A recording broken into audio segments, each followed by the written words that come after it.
All right. Thank you for joining us for another episode of Straight Out of Politics. I'm here. I'm your host, Compton J, along with my regular co-host, Liv. And I Hey mean, y'all. he's a resident co-host because he's here a lot. Nick, what's up, Nick? Nick is also here with us.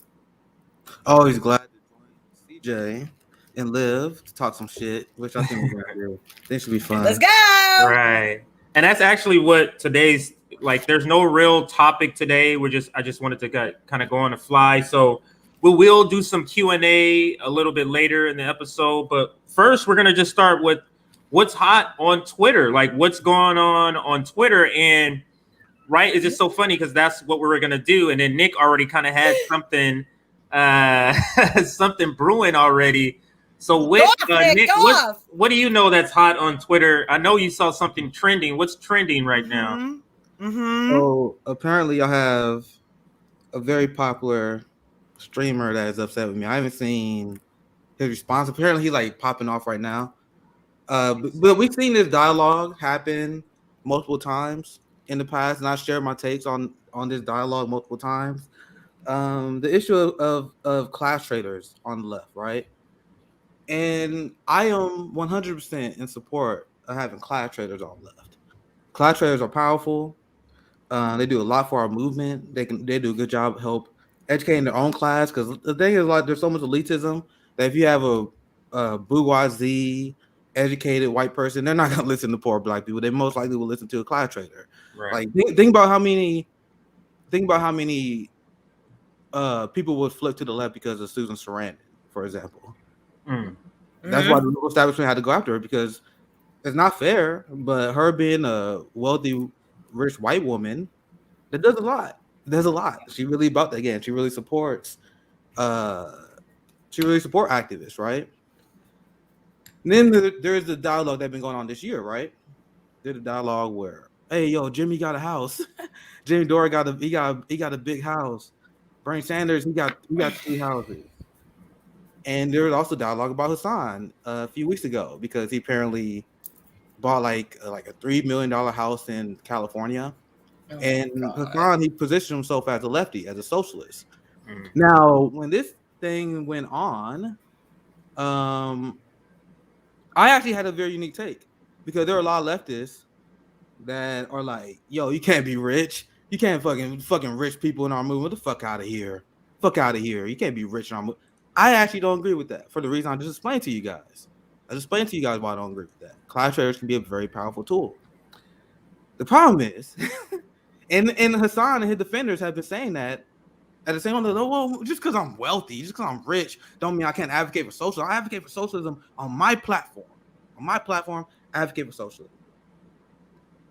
But this is why we do class analysis on Friday and leftists. You can't say you are a class ally when you constantly take the position of the politicians over activists. What I mean by that, I'll show you because I know CJ is very offline, so I'm gonna show you the tweet that popped this all off, right? Yeah. Share. Please So do. what the dialogue is about? Because apparently, oh yeah, I'm gonna give background. That's how I should be doing a better job explaining this. Background for people who not on Twitter. Twitch was apparently hacked, and let's see if I can find. Actually, I'm gonna find the.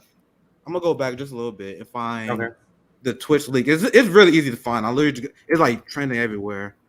I'm gonna type Twitch leak in, and I want you guys to see here. I know this was I knew this would be pretty easy to find. So everyone had the full background of what's happening here. So this popped off. There was this Twitch leak. Don't pay attention to what this guy's saying, but this was revealed. I mean, this is what we always knew. This is why we call them bread tubers, right? We know that these top tier people get a ton of money. Look how much money that a lot of these streamers get per month. Per month. That's crazy. But this is the person we talking about right now, Hassan Nabi or whatever. Real name Hassan Piker. He get paid $210,000 per month. September 2021. So once again, there's a lot of dialogue that take place because of this. My take about Hassan being wealthy is like, bro, I don't care if you're wealthy. I care about your intentions and what you do. So now let's go back to my tweet. Here's my tweet. And I don't watch streamers like that. Like I don't know a sign like that, but he's such a giant persona that there's no way I can miss some things about him, right? And this is the point I'll make here, and the point I'm gonna make here soon. This is my tweet. Hassan makes $200,000 per month. I don't care how much he makes. I had to make that clear because there's a lot of people who are, especially a lot of Hassan fans, who are straw manning people's criticism. Mm-hmm. I've seen it. Like people, and I would love to hear you guys take. I'm not trying to like just hijack this thing, but there are a lot of people who are defending Hassan. I've seen a lot of big accounts like, oh, well, are you guys saying a socialist can't be rich? Are you guys saying you saying socialism when you poor? That you got a straw man argument. It's about what class are you being loyal to. And I was saying, I don't care if he makes money. And once again, that's me actually coming out in disagreement with some of the leftists I see. Right. Like, yo, he's not socialist because he can make a lot of money. I disagree. But he was a staunch critic of the Medicare for All marches. He was a staunch critic of forced to vote. And he's a loyal squad defender. He played video. If you guys don't know who he is, he played video games with AOC. Remember when AOC did the Twitch streams? Yeah. That's the guy that she partnered with. Okay. Conflict of interest much? So, because he got to know AOC and the squad, I think Ilhan was part of that too. And based on seeing, he constantly defends them. He constantly attacked activists in order to defend politicians. And that was the Medicare for All march. And that's when I got attention of Hassan this summer. Because I didn't know none of these people, despite how big Hassan was. I learned who Hassan was because of the Medicare for All march. He was one of the people that was smearing activists to protect the politicians. So once again, I don't care if you make money.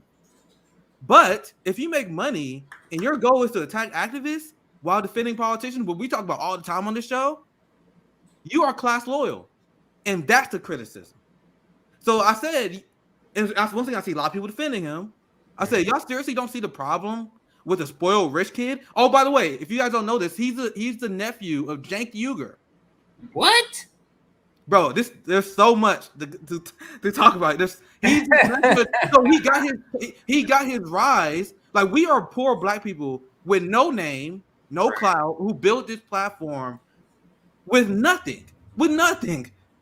He got his push, and the reason why he's popular now is because he was platformed by TYT, because Jenkins is his uncle. Mm-hmm. Nepotism. Wow. Damn. And y'all, in my tweet, I said, y'all seriously do not see a problem with a spoiled rich kid, which he is, yelling at real activists like us because we were too mean to his favorite politicians. That's the tweet that blew up. And he is coping with that right now. So he's on his stream, which is, by the way, 100 times bigger than this show. I know you guys don't know, so I'm trying to explain.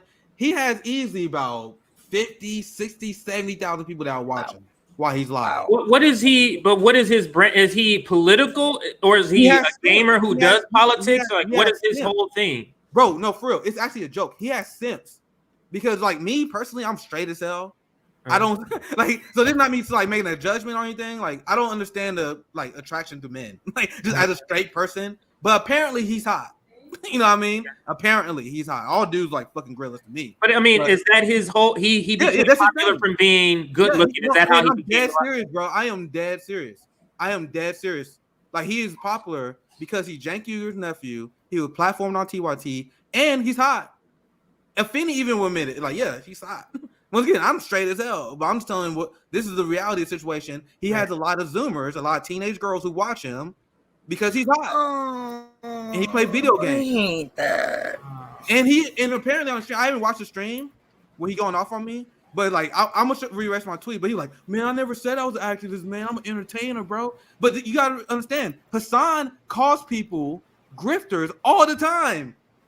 And he called Lefty activist grifters all the time. So the guy who makes $200,000 per month on his followers called Lefty activist grifters. And people wondering why I'm going after him on Twitter right now. And now he on stream, and you guys see the comments here. He is not handling my criticism well because he can't handle my criticism well. Oh my God, we have a special guest in the house. Rome, What's what's up, up, sir? You're not cutting the clip because I already see people hitting me up like, "Yo, son, bro, son is pissed at you, bro. So son is hella Really? pissed." I'm like, bro, But I this mean, is but great. okay, so I'm learning, Nick. So is he in the lane with how do you say his name? Yeah, Vash? bro, the same Is thing. he in the same Bro, it's the lane as same him? thing. Okay. Bro, Can we the not same talk thing. about that person on here? Oh yeah, Liv. So Liv didn't know who Hassan was. Hassan is, if you don't know who Hassan Yeah. is, he's Boss. Okay. He's Boss, but he's Janky nephew. He's Jank nephew. He's Boss. They do the same. Boss went after the Medicare for all marches. Boss went to force the vote. Boss had Jimmy Dore derangement syndrome. The same exact thing for Hassan. And apparently he's typing. He's like, well, he's just a Jimmy Dore guy. Like, but you see, this is what they do. This is what the wealthy people do, right? They are purposely trying to divide the left. And I see multiple people like, bro, I don't fucking. There are a lot of people that get attacked by this side of the left. They're not really the left, like Hassan. These people, they were like, oh, this person's just a Jimmy Dore fan. You see what they do? Right. Where they are so super quick to divide the left based on, what YouTube you support? Look how deeply unserious that is. That's some shit that only wealthy, privileged people do because they gotta have an online battle. But you know what I noticed? You know what I noticed for them that they gotta find like conflict. They gotta find online drama. That was my comment. Like, you know what I noticed is that the ones that are leftists, but not the ones. Some of the ones that are leftists, but they happen to be wealthy, are always the one, or seem to be the ones that they're with all the policies, but they're against forced to vote. Like they're with all the policies, but they're against, some other activist thing that we're trying to do, like Medicare for All march. Like they're always, they stop short of that extra step to try to get something done. You get what I'm saying? I'm going after Glenn Greenwald too. See, that's what these people do. They make their brand on just making like drama all the time. Mm-hmm. Dude, if we was grifting, if anybody over here was grifting, we would have been telling y'all to vote for Bernie Sanders and right. That's how you make money and getting that easy ass money from your weak simple-minded asses. All you want us to make you feel good. You want us to tickle on your little booty hole. No, right. You're not getting none of that. You're not getting none of that here, nigga. Like we said. Yeah, but the bigger question or the big broader topic that Rome is like talking about, and you've said this, you made a comment on this before too, Nick, and that's just it's the class divide on the left. Like that is a glaring problem, Rome. That's a glaring problem. The class divide on the left, like it's like, you know what I mean? It's like we're together up until a certain point, and then all of a sudden, some certain segment of people who happen to be financially wealthy or established seem to just let our hands go and say, okay, you guys, go ahead from here, kind of go ahead from here. We're gonna stay here, and that's what it feels like when we're talking the class divide on the left. That's what it feels like to me. Yeah, let me bring. Go ahead, Nick. Sorry, I'm not. I won't finish my tweet because I love what you said here. Because I cut it off because the class divide is what it is, and that's why they're shooking because you can't really rebuke that. And you said that they are with you to a certain point. These people are with us until we criticize their favorite politician. Then they don't care about you no more. They don't want to fight for you. They want to be. So I'm gonna finish the tweet. I'll cut myself off and now pass to the panel and I'll shut up a bit. So this is why I left out. I'll tell you. I was saying like you guys don't see the problem with this because I seen lefties defending this, and I'm like, bro, it's not about money. Understand the criticism. So here I go. I said, so no, I am not jealous of his money, and I had to say this once again because I seen lefties, socialists, communists that'll say, oh well, people don't you don't like Hassan because you're jealous that he's rich. It had nothing to do with it, and that's them muddying the waters on the legitimate criticism that we were talking about here. We have a rich, spoiled kid who's a nephew of Cenk Uygur who spent all his time defending politicians and attacking activists. So they say, oh, people don't like Hassan. You got to talk about his money because you got jealous of him. No, it's not about that. This is a basic class analysis that so many U.S. leftists apparently suck at making. You have a rich kid who don't have to worry about healthcare. If you make $200,000 a month, you are good on healthcare. But he spent his time attacking healthcare activists and planting them as shady characters. I know, I've seen it. He actually, like, I don't know if you remember, but he actually came out with, there was a short clip. I couldn't find it. I was trying to post on my timeline, but I couldn't find it or anything. But he got mad at me because I called him out for one of his bad Medicare for All march takes. Because he had a bad take on Medicare for All march. But to your point and to what I was saying, Nick, there's these people like this, where when I say people like this, I mean where it's like they believe theoretically in all the policy positions or some of the policy stances, but that's pretty much it. And people like John Cusack comes to mind, where, you know what I mean? Like, they're in that Cenk Uygur lane where it's, I claim that I believe in Medicare single payer. I claim that I believe in this. I claim that I believe in that, but I'm not really willing to do anything substantial to fight for it, to get it, or to shake the Democratic cart. Anything that's gonna make the Democrats upset. Not really willing to do that, and I'm not sure if those people are helpful in a revolution. I'm not sure they're helpful. Let's bring in Liv. Liv, what do you think of all what we're saying?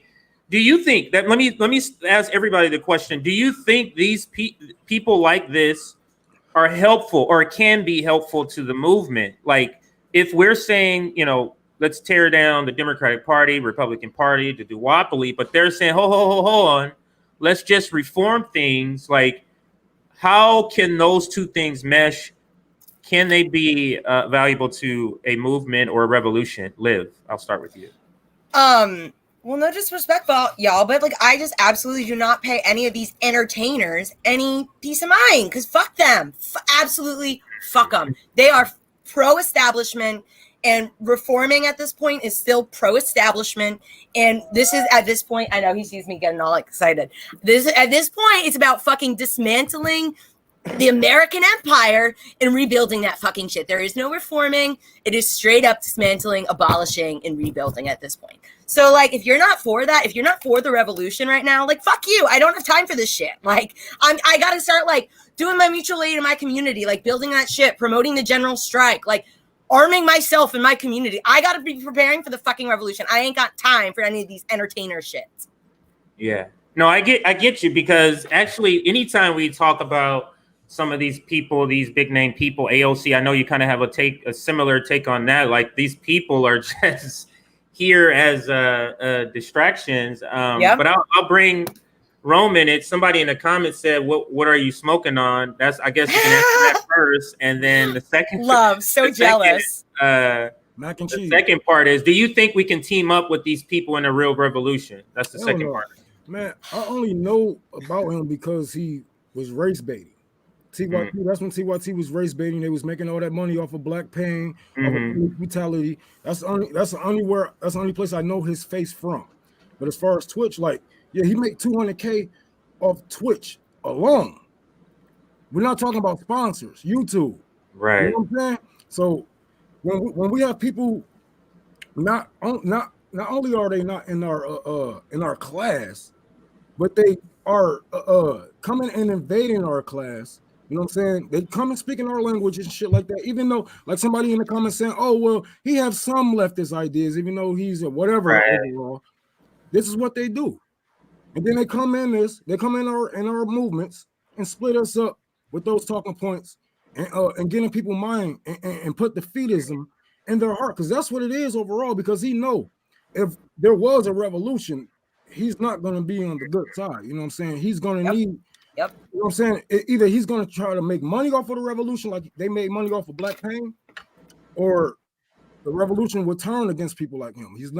He's so far off our class. Not only that, he's like MSNBC for the left. You know what I'm saying? Do you think people like this are almost like plants? Yeah. Where they come in, they're saying all the right stuff, but they never really. Look who his uncle is. Look, you got to follow the connections, right? Right. Look who his uncle is. Okay, we have to have this type of thing. You know how TYT play that middle ground game. Right, exactly. He's in their algorithm. He has to play that middle ground game, but it's with a different and you know that he goes after Jimmy Dore the say. same way that TYT does. He started going to Jimmy Dore the same time that Jimmy Dore started beefing with Cenk Uygur. And he one of the people that got Jimmy Dore derangement syndrome, bro, like all the time. Yeah. Oh my God, Jimmy Dore said this, he said this because he Cenk Uygur's nephew. Yeah. But sorry, Ron, go ahead, bro. But once you follow that, you're gonna see, okay, well, if he got to play the TYT card, what cards are TYT playing by? Clinton money. It all goes back to Clinton money. So of course these people are plants.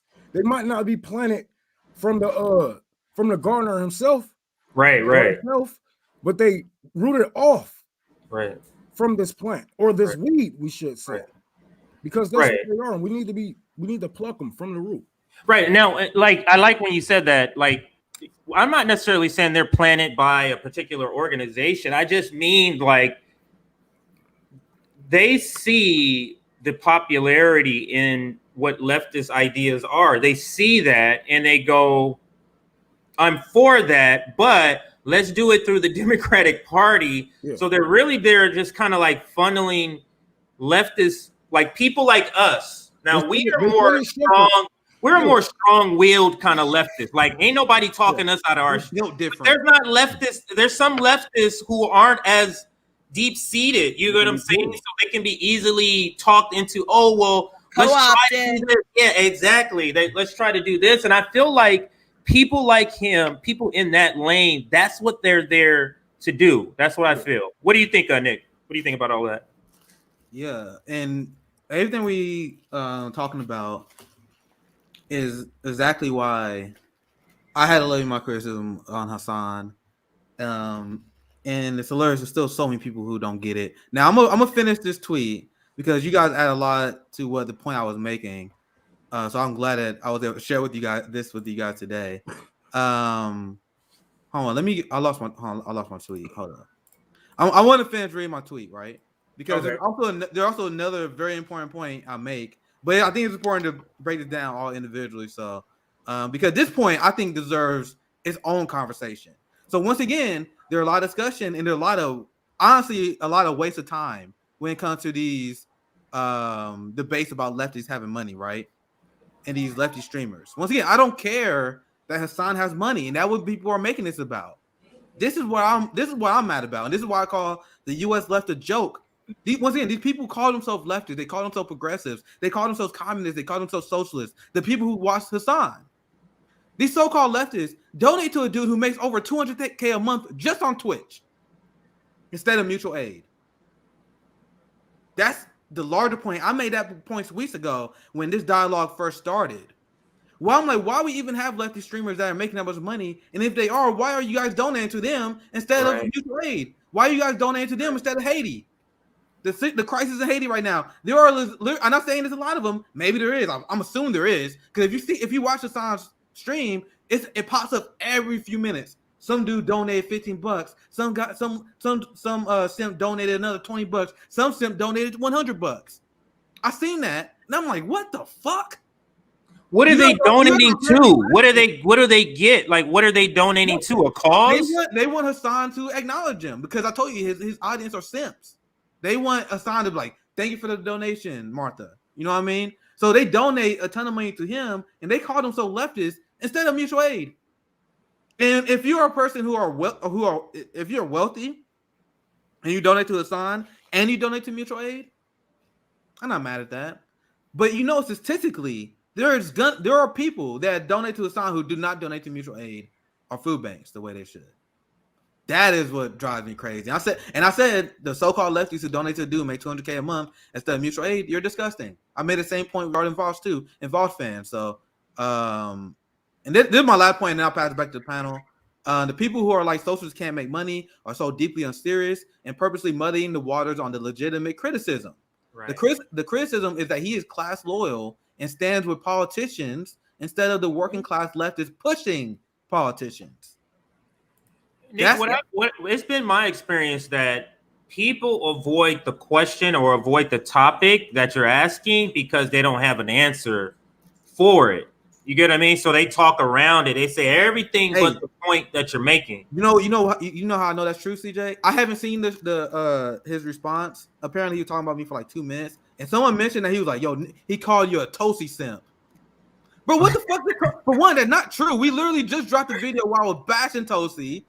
But you see how he had to deflect? Like, once again, I'm gonna watch the video later and maybe I'll probably address it. But people told me, like, yo, he attacked you. He said, "Oh, well, you used to like Tosi Gabbard." Ha ha ha. So you see how he had to redirect from the actual Right. conversation because Right.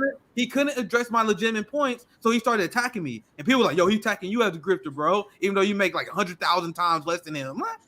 So it's like he didn't address my point. He went on the offensive. His fans are going on offensive. Just that bring up the point that you making. They can't address the points. They never can address the point. They never address the point. They That's so never. liberal. That's so liberal. I feel like the people that watch people like him, you know, it's just they're like Liz said, it's just their escape from reality. This is you know, they don't want real people, real news. You know what I'm saying? Like if they was to watch us, all they hear police brutality, shit going Right, on, and stuff like that. They don't want to hear nothing like that. That's why they watch Vosh and people like that. They want to see people play the game.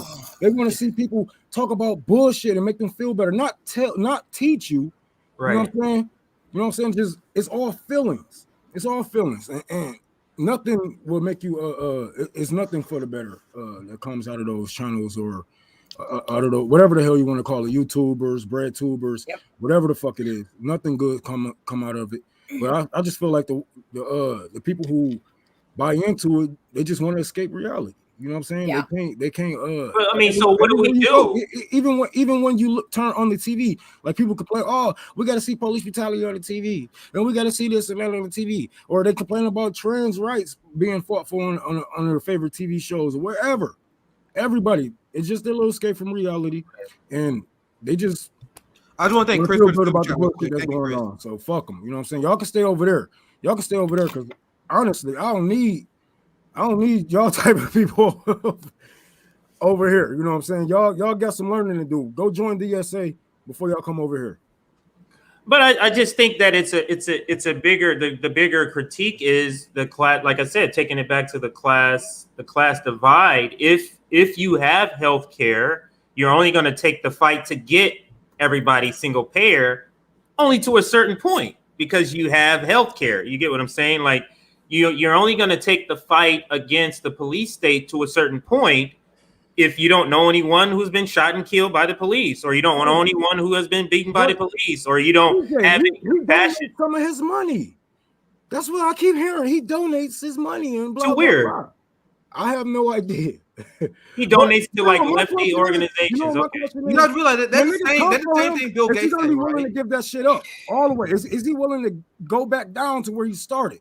Right. That's where it comes down to. You know what I'm saying? Yeah, you rich now, you donate now, but when niggas come for that shit, or when we tax you, or when a revolution come, however it come, and people come forward, are you willing to give it up, or are you gonna fight for it? That's the fucking question. So do what you do now. You know what I'm saying? Bill Gates donate money to charities that he owns. Exactly. I was just about to say that. So, miss me with the donations. Miss me with the charities. I was just about to say that. Once again, it shows their lack of class analysis. They use the same excuse that our capitalist oligarchs make. Right. They're like, yeah, I might be a little bit problematic. This is what Vosh do all the time. But you know, I donate to a Palestinian relief fund. Like, bro, so you buying goodwill? That's what they do. What does that do? Like, and the thing is, everybody by now, doesn't everybody know that charity is a scam? Like all of that philanthropy, or if I'm pronouncing it right, all of that is just a scam for taxes. So like you said, they're just using a capitalist talking point. Oh, but let me wash my sins away because I gave somebody money. That's not how it works. Sorry about that. They get it back any fucking way. And you said that Bill Gates donates to his own organizations? I ain't saying that. I thought somebody said that Bill Gates donates to charity and they give donations, they get that shit back tenfold. Exactly. I know that. Exactly. I know that, you know. But yeah. If that shit ain't coming out of his net worth, coming out of his pockets and shit like that, it's not hurting him. You got that tweet up yet, Nick? Queued up, or are you able to find it or no? What else is, while you're looking for it though, what else is going on Twitter? Live or Rome? Anything else is hot? We're on Twitter topics right now. Any other hot topics on Twitter? Let me see what's trending right now. I also want to thank Chris for the super chat. He left the $10 earlier. And also thank you for the super chat, Ogre Smoker. America is more comfortable with lies and deceit than they are with truth. Yep. That's the theme of our show. Me and JB did about 3 hours yesterday, literally just on propaganda. So that's exactly what our country is. and these the influencers are part of that, whether they believe it or not. Have y'all talked to No Name? I'm looking at some of the chats. I wish I wanted to have a conversation with No Name. Maybe one day. So we're gonna prepare to take the Q&A session. So if you're watching right now, you got questions for any of us, you got questions for me, for Ron, for Nick, for Liv, you have a question about the topic. Go ahead. I have a topic if you guys want to talk about it. Yeah, bring up the topic. But for our audience, if you're watching, put it in the chat. We will be answering questions, Q&A in just a few minutes. What do you got for us, Nick? And I talked a lot last segment, so I'll get you guys' reaction on this more than anything, because I actually was planning on doing a segment about this. But I think this is a good time to do this. Because once again, I have some words. Yeah. I have some words. I don't know if you guys seen this. It don't matter on my show anyway. This is embarrassing. Quite literally, I don't know how AOC fans still defend her. Oh no! Without being embarrassed. No. Let's see. I saw this.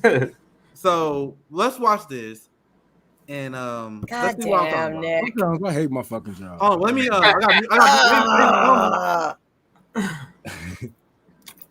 Is it worth doing present? Because it didn't really satisfy anyone. The supporters of Israel are mad at you for not voting for it. Critics of Israel are mad at you for not voting against it. Do you regret that?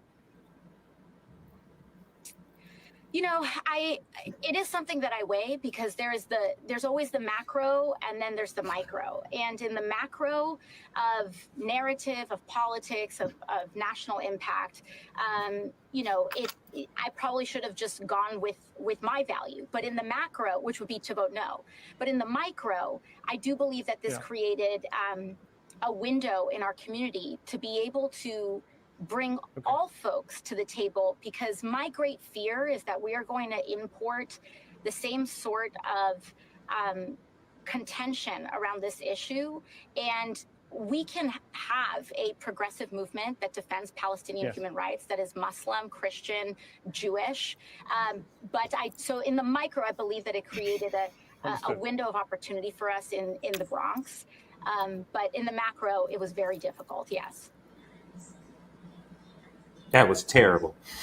I just can't, y'all. Who the fuck is her handlers? I don't know, but they need to be fired, because that was terrible. I was muted the whole time, but I literally wanted to tear my hair off. The little bit of hair I got, listen to in the micro, in the macro. You did not answer the question. It sounds exactly, bro. Listen, no, for real.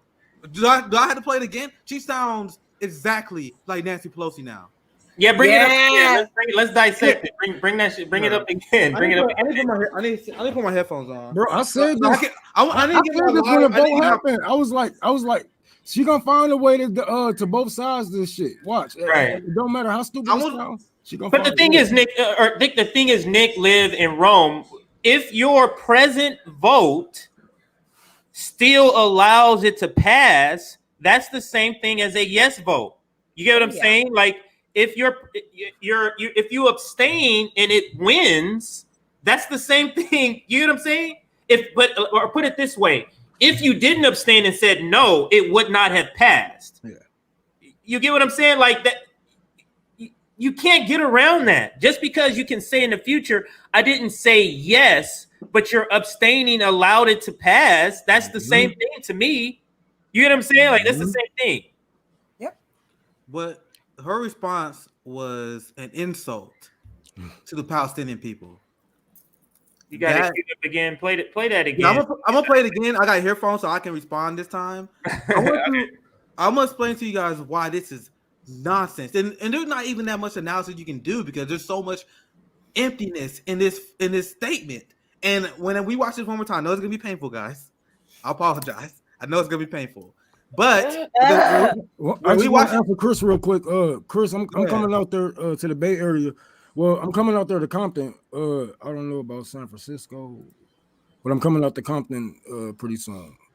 Let's see. Let me just read the question. What organizing are you guys planning? Let's say guys and gals, just to include everybody. Guys and gals planning, doing in San Francisco Bay Area.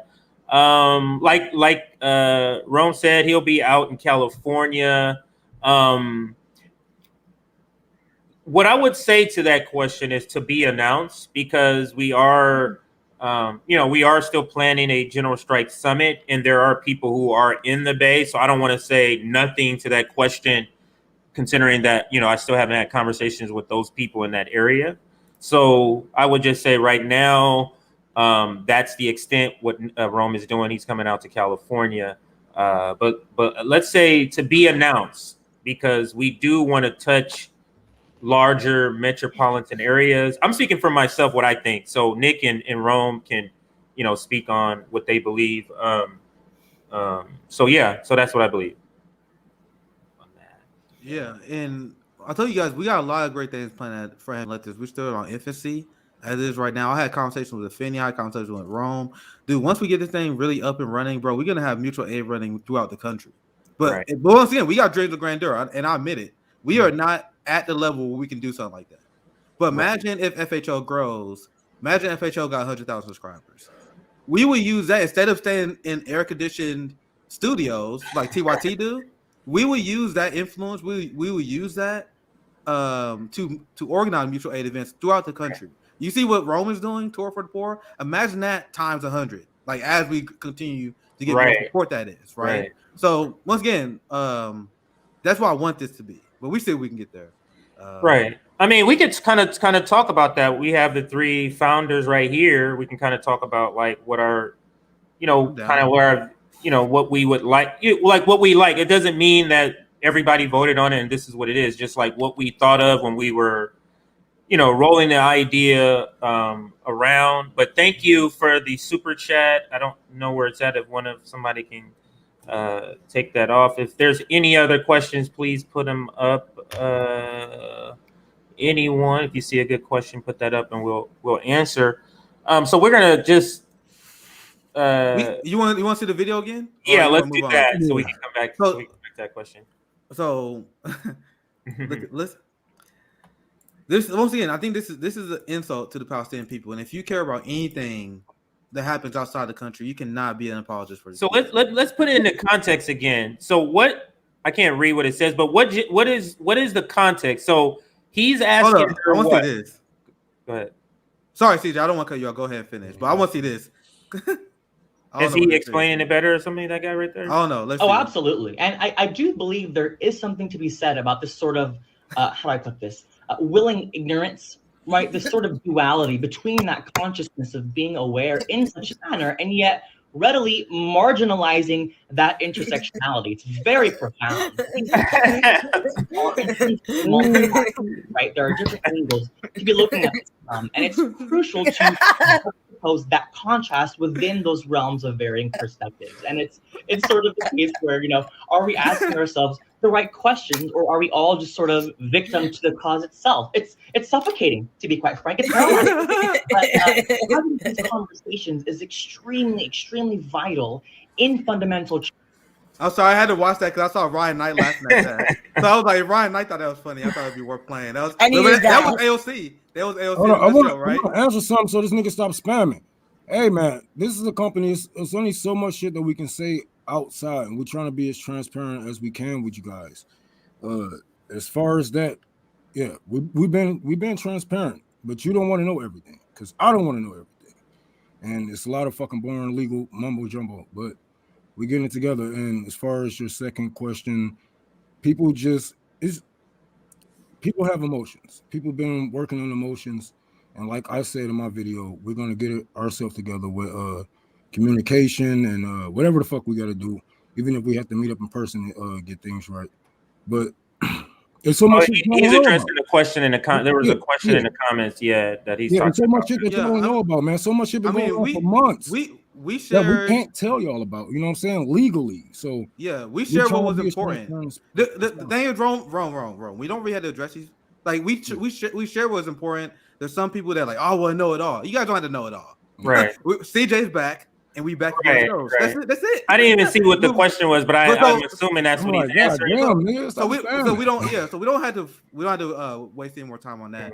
But I want to line the mood up again. I seen this video, and this video is always a great, like, it shows exactly what AOC does. This comes from Samir Khan. This is AOC in a nutshell.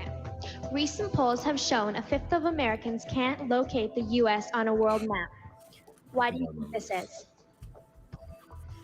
I personally believe that U.S. Americans are unable to do so because some people out there in our nation don't have maps, and I believe that our education, like such as in South Africa and the Iraq, everywhere like such as, and I believe that they should, our education over here in the U.S. should help the U.S. or should help South Africa and should help the Iraq and the Asian countries, so we will be able to build up our future for our Nailed it. Cringe. Nailed it.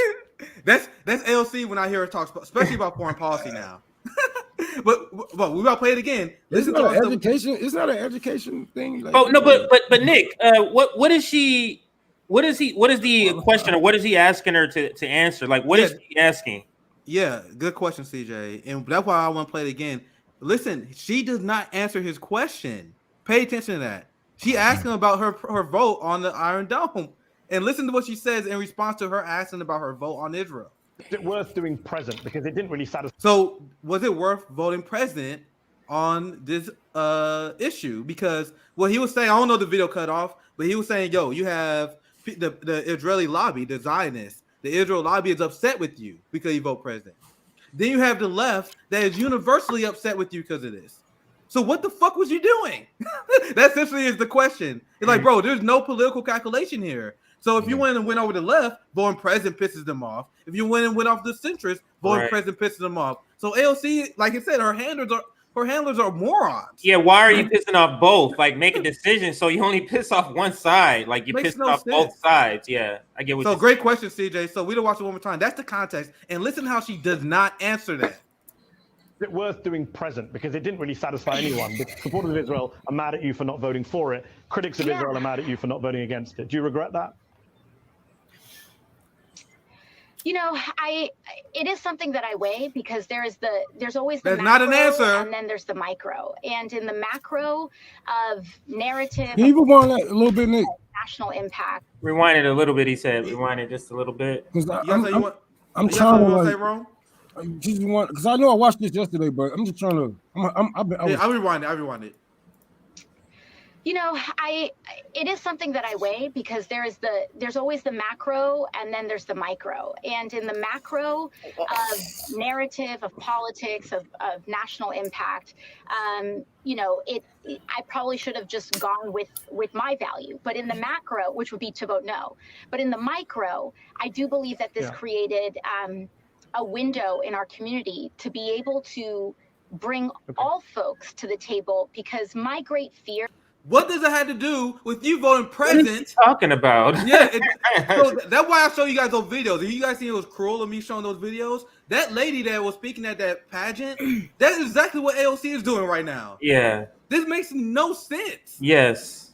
She's not answering the question. And I mean, does Hassan, I didn't watch the full interview, but does he follow up with her saying any other questions? Great point, CJ. I actually wanted to make that point. It says a lot about him, right? Look, watch the end. We got 27 more seconds. Watch the end here. Here is that we are going to import the same sort of contention around this issue. Hassan, his job is to nod. Look at Hassan. This makes sense, even though she's saying nothing that makes sense. Like, what she is saying is, and you see this all the time on MSNBC and CNN. What they are saying makes no sense whatsoever, but they're like nailing it. Oh shit, my mic off. No, for real. Look at Hassan, his body language, despite what she is saying.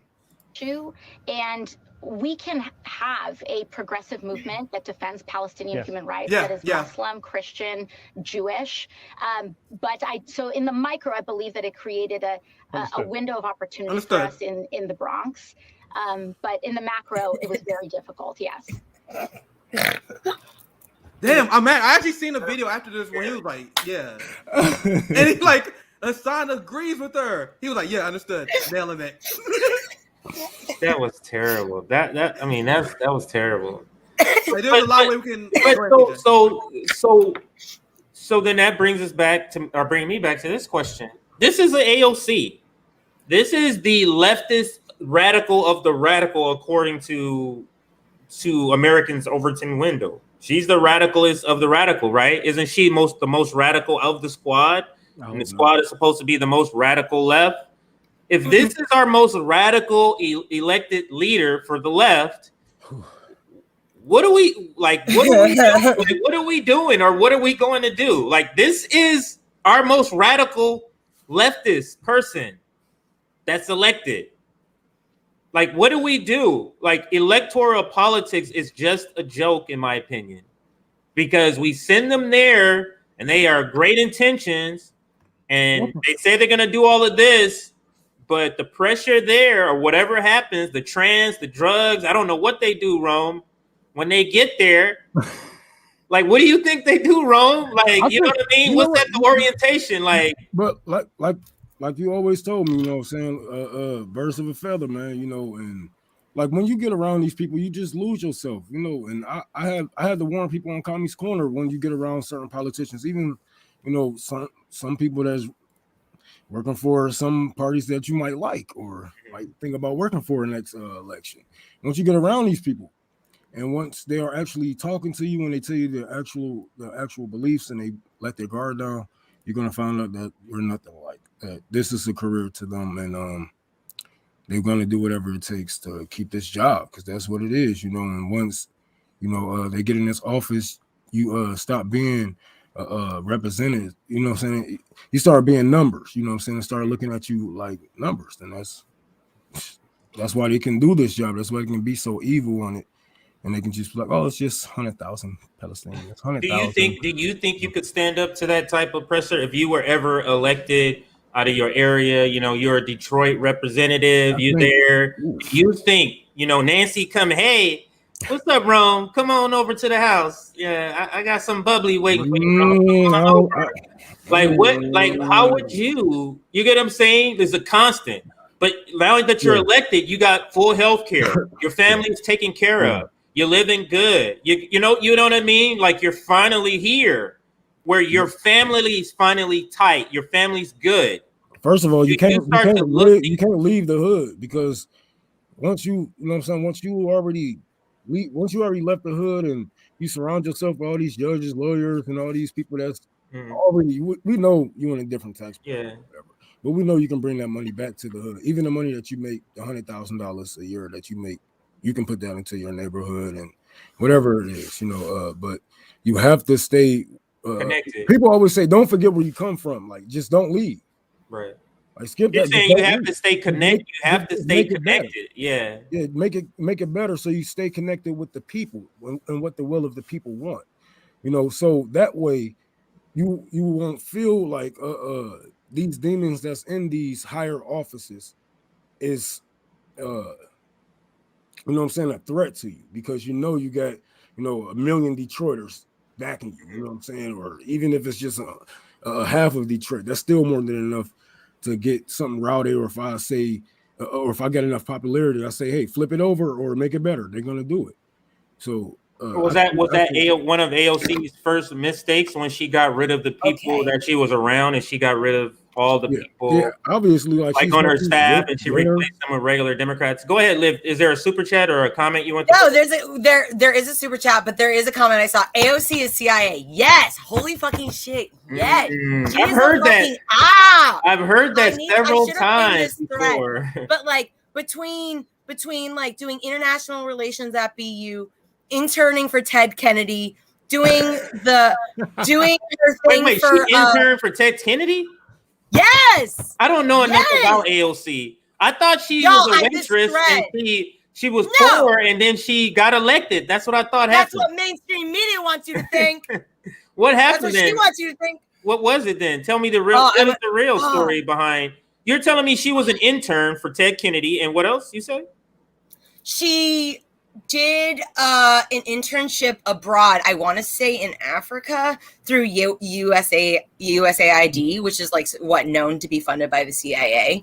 And then but from the beginning, she was funded by the Justice Democrats. Like she's already been co-opted for the establishment from the beginning.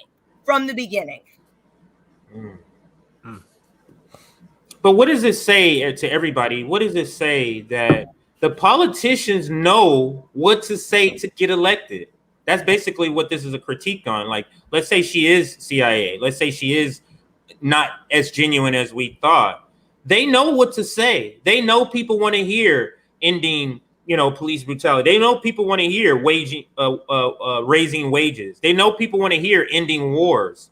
They know what the people want. Look at Nick. Just don't do it. Go ahead, get him, Nick. I already know. Go ahead. If I said we getting kicked off this month. I'm like Rome's anger translator, apparently. But I'll give you guys a good example of what CJ's talking about, because that's such a good point. The politicians know what to say. These people are there for a reason, guys. These people are very skilled at what they do. I do not like the people who like to pretend politicians are dumb.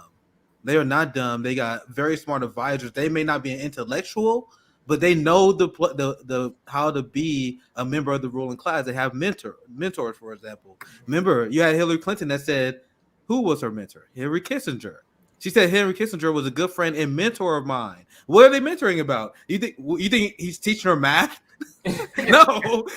Henry Kissinger is teaching her how to be a steward of the ruling class. Right. So this is stuff that they always know. This is something that is passed down. So when you see that AOC is getting buddy with Nancy Pelosi, when you see Ilhan Omar say I'm friends with Nancy Pelosi, when you see when you see AOC refuse to endorse Cori Bush against the corporate Democrat she was running against because he got on board with her on the Green New Deal. William Lansing Clay, he was out of St. Louis. And the first time she endorsed Cori Bush over him because she didn't know him. But then they got buddy together because he joined the Green New Deal coalition. So she decided not to endorse Cori Bush, even though the reason why Cori Bush decided to primary him in the first place was because he was a corrupt Wall Street scumbag who was bought out by the police force. We were protesting in Ferguson. But AOC like, I'm out. Good luck, Cori, because she got to know him. This is how corruption works. Meanwhile, you have people like Kyle Kalinske, like they're not corrupt. Like, bro, corruption is multi-layered and multifaceted, and that is what you have to explain to people. Who's he saying not corrupt? That's a take I had not heard. Kyle Kalinske. I'm too much in dialogue because I was talking to Jimmy and then like that was Jimmy criticism. That was Kyle criticism of Jimmy. He was like, I don't agree with Jimmy or I don't agree with anybody on the left that said that LC and them is corrupt. And people was like, bro, what the fuck? When I say they're corrupt, there's a lot of ways you can be corrupted. You can be corrupted by money, like corporate Democrats are, or you can be corrupted by the way Ilhan Omar was corrupted by Nancy Pelosi. They wrote about this in Politico. Mm-hmm. They wrote about this in mainstream news outlet. They said that Nancy Pelosi won over Ilhan Omar because she would take her out to dinner. She would call her and be like, hey, Ilhan, how's it going? Hey, yo, I believe your message. Ilhan, you killing it, girl. Like, Nancy Pelosi knows what she's doing. She knows how to play the game. So she won over Nancy Pelosi. Nancy Pelosi won over Ilhan Omar's favor. And now you got Ilhan Omar voting for weapons deal for Israel. But that was the example I was giving Rome. Like, what are you going to do, Rome, when Nancy calls you up and say, hey, come down and have some of this $10,000 ice cream with me? What are you going to do? You get what I'm saying? Hell no. I would. What do you do? You just deny to go? Like, what does Ilhan Omar do? Say, if I do go, everything better be nailed down because I'm not coming along. But I will deny. Let's just say I will deny all because I don't need to sell out. Right. You know what I'm saying? I already have my people around me. And it's one thing, like, you see how they don't even live in our neighborhood, so they don't have to take these answers and whatnot. If I was the mayor of Detroit, so to say, and I lived like in the hood, smack dab on 6 miles, 7 miles somewhere, east side, west side, people just, hey man, what about this? What's going on? You know, it's a different feeling. It's a different feeling when the neighbors around you know they can take you out. You know what I'm saying? And you got to be willing to get. You know what I'm saying? You got to be willing to put your hand on that platter for your people. You know what I'm saying? Because it's a difference. Like, we already know, we shouldn't know these games these mind games that they play on us. once we try to get in these positions of power, even this position of power that we are in right now with this news organization, or back when we was just a podcast and shit like that, people came to me and wanted to pay me for certain stories, and I turned them down. Like, hell no, what the hell? That's crazy. But it happens like that. Right. And you get co-opted, and they start to move your message. The money move your message, but the money don't move you, because you know what I'm saying? Like, oh, no, it's not just about grassroots, man. It's not just about grassroots. You need to be close enough to your people, enough for them to attack you, if you're really about it. So if I was able to sell out, that's how you withstand it. It's staying connected to the community, staying connected to the community. That's so go ahead, man. Go ahead. No, that's such a good point by Rome. Because I remember back in the day when I canvassed for Bernie Sanders, back when I used to believe in electoral politics. Because I don't talk about this a lot, but people don't know why I do. People like, oh, Nick never did activism, bro. I was giving speeches in black barbershops in South Carolina, preaching socialism to my community. You guys know the guy who played Cyborg in the Justice League, Ray Fisher. Yeah, we was hanging out, so he can attest to this. We was going around convincing everybody in our community, all the old black people, to be leftists. And then you have progressives like Nina Turner, like, oh, you can't convince black people to vote for us. Like, bro, you guys just don't know how to do it. Right. You guys don't know how to do it. So you can't do it the way the Democrats are doing it. Yeah. So that's what I would say to Nina Turner is you can't do it that way. No. So back then I was asked a lot. They was like, will you run? And honestly, because I told you guys my story about when I was canvassing, I was flipping people left and right, and people that was down in South Carolina could attest to this. And people was like, yo, no, Nick, why don't you run? And I was like, bro, if I run, they'll fucking kill me. Like straight up, like I was like, I'm not really interested. I would be drawn up by big money. It's a neoliberal black area. People were legitimately asking me back then. Now people are like, yo, you too crazy to run. But back then, before people knew me, they was like, yo, he can do it. And I was like, bro, all right, if I ran, I'll be dead in like 5 years. Because I'm calling out the military-industrial complex. I'm calling out Big Pharma. I'm not working and I'm not voting along your party lines unless you end the state violence. You know how like AOC and them forgot about the kids on the borders? I'm like, bro, I'm shutting down all your bills until you do something about that. Fuck all that. Like, you see how they negotiate with? No, I'm not negotiating with you on anything until you stop funding the police. Stop, like, bro, they will do something to me. And like Rome said, and this is why Rome had a good point. And this is my response to people like, oh, that's hard. And I know that's hard. AOC, and I am willing to admit, had a really hard job when she was first elected. That is a hard job to be the person that fights the establishment in an institution that's extremely violent. God knows what fucking threats they make behind the scenes. So she had a hard job. I admit that. But you had to take that moment like a soldier. Like, bro, the second I won that election, like, shit, my life as I know it is over. Like, my life as I know it is over. She didn't want that. She didn't want her life to be over. She just wanted to be more comfortable. But when you get elected in that moment, you got to be like, bro, this is historic. I actually fucking beat the system. Right. What? I'm a congressperson. My life is over.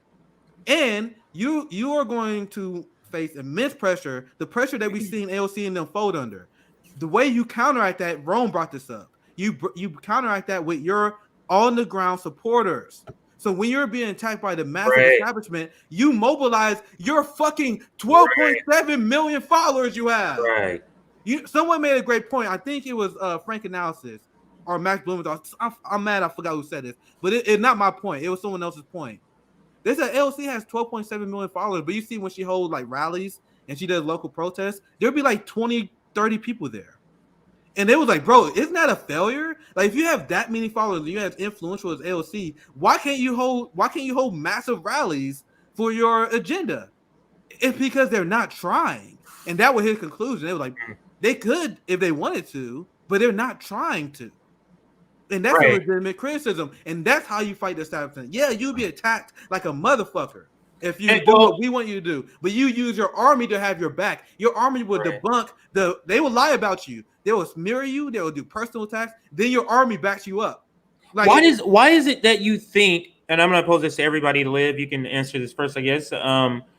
Why is it you think progressives don't use their power? Joe Manchin has no problem holding stuff up. Like, why is it that progressive aren't more aggressive in using their power? And I don't even mean legislatively, like you're saying. AOC could mobilize movements. She could mobilize protests. She could mobilize thousands of people, but she doesn't do it. Why is it? Why do you think she doesn't do it, Liv? Why do you think people like her or her does not do things like that? Because these so-called progressives are running with the establishment and are the ones that are like, I can change the system within. Sorry, Liv. I'll pass it right. I just want to shout out Danny Halvon. He was the one that made that point. It wasn't my point originally, but that was a great point by Danny. Okay, yeah, Danny. Sorry, Liv. I just want to get on that. Friend of the show, friend of the network. Yeah. So go ahead, continue, Liv. Sorry, Liv. Go ahead. No, it's just absolutely, yeah, sorry, I was going through some of the comments. So yeah, they aren't progressives. Like, first off, like, I fully believe, like, AOC was co-opted from the very beginning. And, like, Nina Turner, like, what the fuck? Why are you running with the Democratic Party and then bitching about dark money and now you're at TYT? Like, right. What the fuck is that this doesn't shit? make any like, sense. No, it doesn't add up. And, like, but you know what? Fuck electoral politics at this point. We're in the climate crisis, like, absolute red alert. Like, we ain't got time for electoral politics at this point. Right. Like, we ain't got time for these so-called progressives. We don't have time for 2022. We need to act now. We need this revolution to be happening now. Absolutely. I agree. And Rome, what were you going to say? Looked like you were reading comments or something. Yeah, I'm reading comments. Or that I'm listening. I'm just trying to keep up with the people, you know. Yeah. No, there's a lot of comments. Let's see if we can get to some questions. Nick, you can go ahead while I look for some questions real quick. Yeah, you guys gotta understand. Rome is used to doing Comedy Corner on Twitter where he actually talking to people. So like Rome is very interactive. Right. So you guys gotta be cool in the comments, bro. Cause Rome is reading all that shit. And if he will pop off on you. Because if you guys not on Rome's Comedy Corners on Twitter, you guys are missing out. Like straight up. You guys are Attest to that. It's crazy, bro. And it says would love Rome to come up here in the north, particularly Minneapolis. Yeah, sorry. So Rome, somebody wants you to come out there. Sound like I gotta pack some snowsuits or something. That sounds cold. It's gonna be. I'm hitting all 50 states. I know that for sure. That's amazing. When are you gonna start? Shit, I'm already started. Yeah. Hunter Biden has more integrity than AOC because Hunter doesn't sell out his country for free. I'm not sure exactly, but I wanted to read that. Is that Jeff? Is that the one that everybody hates? Or yeah. And AOC stands mad that we don't blindly plays their girl. Is his name? How do you say his name? Jeff?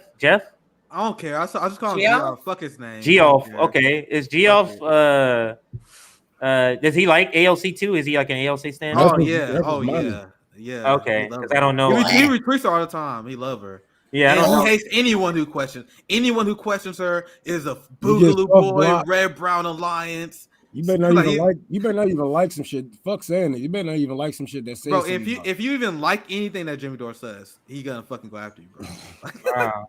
Anyway, he's not important. It's just funny because whenever I see people who like directly like they apologize for politicians, they get lost in the sauce of the propaganda. It's always very interesting to me. He's one of those people who really believe that we're gonna have change through the Democratic Party, and he's aggressive in the selling of that message. He's like the enforcer, if you will, like the guy. I'm gonna go after all these fucking lefties, these fucking Dore fans. Like there's no conversation about organizing. There's no actual talking about how you better our communities. There's no talk about foreign policy ever in these people's timeline. It's just all about, hey, you see what Jimmy Dore said? You see what Nick Socialist MMA, he was mean to me. Like, you're like, bro, shut the fuck up, bro. Hey, you do good impressions, Nick. You do good impressions. Bro, that's how they sound in my head. When I'm on Twitter, when I read their tweets, that's like the sound I make in my head when I read their shit. Like it's hilarious to me. All right, can we read? Is anybody able to read this? My eyes, I don't have my glasses. Anybody able to read this tweet or this super chat here? Yeah, Chris. Thank you, Chris, for the $10. Hey, great show. Remember, we create space for polls. Respectively, don't make the mistake of blaming character and morality. It's system's fault. That materialist analysis, does that make sense? #DemExit. I think what Chris is saying, I think I may butcher that, but I think Chris's message is don't claim that people are like corrupt. Don't claim people are evil because they fall under the pressures of the system because that's the result of capitalism. Like if I got that wrong, Chris, leave in a comment, let us know. But I think what he's saying is we shouldn't be calling like maybe a little AOC evil. Yeah, it's a little bit too far, is what he's saying. He's saying like and I can respect that disagreement. When he puts it that way, I can understand when he puts it that way. It's different than how Lefty puts it because there are different levels of corruption. You know what I mean? And I understand what he's saying. Types, but the way this person, if that's the way that what he means, Nick, the way you explained it, I can see it that way. We got another one from Jonathan. I think I can see this one a little bit better. Whenever you need another VM roam, let me know. Love doing comedic bits for the revolutionary call. What is VM? Voice mail? Another voicemail room? You know what that is, Rome? Mm-hmm. Okay. Yeah, I know what he's talking about. Okay. One day we gotta have a discussion on strands, the three of us. I don't know if you partake, Liv, at all, but we'll have a discussion on different strands, Cali strands and Missouri strands versus Detroit strands. What's popular out there? I think that's interesting. I'm waiting to get out there with Rome and smoke them down. Man, I'm still waiting for that. Yeah, there's so much shit up here. I don't even know where I got some more weed upstairs, but this is an interesting response, and this is I think it's an important conversation to be had. I think everyone know what I'm saying on this debate. I think these people, at the end of the day, they're very privileged. They're very wealthy. It was like, and Ro Khanna himself said this, and I give him props for this. I got a ton of criticism of Ro Khanna, but he was asked why he does like interviews on so-called lefty shows, but he does go into the fire. He went on Status Quo, Jordan actually pressed him and asked him hard questions, and people asked Ro Khanna why he does that. And Ro Khanna's response was, he's like, bro, I'm a member of Congress. I am the top 1% of privilege. If people are mean to me, I can handle it. Now, one thing, I got a ton of criticism of Ro Khanna, but you got to give him props for that. That's a good mindset to have. Right. So that's my mindset I play with AOC, and that's the mindset she should have as well. You got 12.7 million followers. You are the top 1% of privilege. And once again, I believe she is a strong, and this is why I like that first. She's a strong leftist woman leader. Like, I don't believe she's weak. I think that's very condescending. You know what I mean? To be like, oh, AOC is she's a weak snowflake. You guys should be. No, I think she should be. She should be a strong leader. She should be held that criticism. So AOC should have the same mindset that Ro Khanna has in that front, but she don't. But sorry, I'm gonna read a comment here, but that was my little take on that. I find it very insulting that people assume that AOC does her job at the bare minimum, and barely, I may add. We're not to say jack about her. Come on now. Once again, she's a congressperson. Right. Like she is powerful. Like powerful. She influential. 12.7 million followers is no joke. Like I got nothing. I'm almost at 60,000. And I'm like 60,000 is fucking nothing compared to 12.7. Right. And even with 60,000, people I got people donate to mutual aid. I got people to fucking get outside the system. Like I feel like I did pretty good work with 60,000 followers. Imagine having 12.7. Imagine that. Like, she is powerful. Stop pretending that she is like this, poor little AOC. I don't buy it. I'm sorry. It's almost like it's like, Nick, people need somebody in government to be like, that's the person, that's who I'm rooting for. And it's like we've been conditioned in American society to have that. It's like none of these people are on our side. Like, none of them. You have to force them to do what we want them to do. Like, you liking a politician so you don't want to criticize him does what? Like, how does that help you? Like, how does that help you? You like AOC, but she's not. Let's say you are a working class person and you make minimum wage. You like AOC, she's saying all this stuff. What is she actually doing for you? Like, what are the things she's doing? That's the point I'm making. She's saying all the stuff you like. What is she doing to get those things? That's what you need to critique her on, not what she is saying, because politicians know what to say. They know to make up stuff. Don't all of them say, I know what the American people want?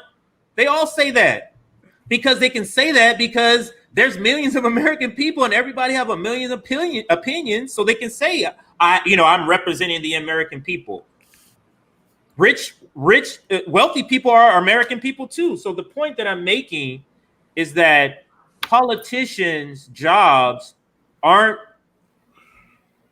to do good things for us. That's not their job. It's our job to make them do good things for us, because we clearly don't have public servants anymore. We haven't had public servants in decades. We have politicians. Go ahead, Nick. No, I want you to keep going because I want to ask you something. Because me and JB talked about this on our stream yesterday, and this goes exactly what we talked about regarding AOC. And people are like, oh, hey, we gotta be nice to AOC. Do you see the whole dialogue that went on with? Because there were a lot of activists that confronted Kristen Sinema. There was an activist that confronted her on the plane, at the airport, and then there was another activist who, and this is what pissed a lot of establishment shit libs like Jonathan Shade. A lot of blue checks were pissed off. Even the people who didn't like Sinema, they were like, "Oh, you guys are going too far." Because apparently, these activists followed her into the bathroom stall, and then me and JB gave our takes. I want to hear what's your thoughts on that. I don't know if you were familiar on that story. So they followed her in the stall, and what did they do? Yeah, I'm gonna show you this tweet, and I want to get your reaction to this because this is what me and JB talked about yesterday. But this is once again, liberals don't like Sinema because she's the rotating villain, right? Mm-hmm. So she's the person in the Democratic Party that they are allowed not dislike. But after seeing like the pressure that's being put on Sinema, when people were like directly approaching her, and by the way, people, they are doing this because Kristen Sinema has not held a town hall in over a year, right? Which should be illegal. You should be required to face your constituents. Nigga, WWE champions got 15 days to fight. You know what I'm saying? If WWE motherfuckers got to do it, you got to do it too.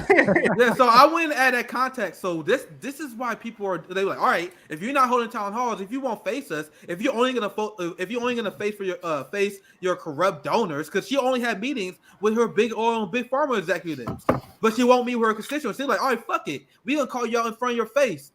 But this is the liberal response to that. Even the people who don't like Sinema. This is Jonathan Chait. He said, by the way, what percentage of people defending protesters stalking Sinema in the bathroom would defend it if it was right-wing protesters doing the same thing to AOC? I go with it, pulls out calculator, pushes some numbers, 0. So this is him saying, yo, this is fucked up. And you know what's hilarious? Because Republicans like Sinema now because she's taken by an agenda. There were a lot of MAGA people. You know, the people who pretend they're not snowflakes, the people who pretend they're edgy and anti-establishment, they was using this as a chance to attack the left because they were trying to say, oh, look how violent left-wing activists are at Sinema because they got disagreements. So MAGA was backing Sinema up during this as well. And they were saying, oh, you guys are being too mean. You guys are being too, like the MAGA people, the people who pretend they're edgy, the people who pretend they're anti-establishment, they were taking the side of Kristen Sinema over the activists, and then they joined the blue MAGA. This is the Red Brown Alliance, by the way. When you see the neoliberal shitlib class team up with the MAGA to defend the politicians. Oh yeah, there also one more thing I want to show you. Maybe hopefully I can find it quickly. Rand Paul is the one that started the entire dialogue on this. Hopefully, because Rand Paul came out with a tweet where he pretty much said, "Yo, I strongly disagree with Sinema politics," which he really doesn't. They believe the same shit. Let's be real. But he got to play the game too. He was like, I disagree with Sinema, but these activists that are actually showing up and being hostile to her in public, that's too far. That motherfucker protecting his own neck. You know, what's your take, CJ? My take on this is that this goes to like what you say, the politics of civility. Like that's what I see. So Americans are supposed to have these politicians make bad decisions, bad policy that affect our lives, and we don't do anything about it. We don't follow them around. We don't yell at them. Like, we're just supposed to just sit back and just take all of the bad policies they vote into place, all the bad legislation, like all of that we're just supposed to take and be happy and civil about it. And just, vote. Next time, just vote for somebody else. Vote for who? Every election is terrible people running. And those people, if they're good at all, any inkling of good, they're co-opted immediately, as Liz has attested to about AOC several times. And then what's happening with Cori Bush right now? If she was an activist and not elected, what would she be protesting right now? What would she be protesting about when the moratorium was overturned? Like, what would be different? And that's really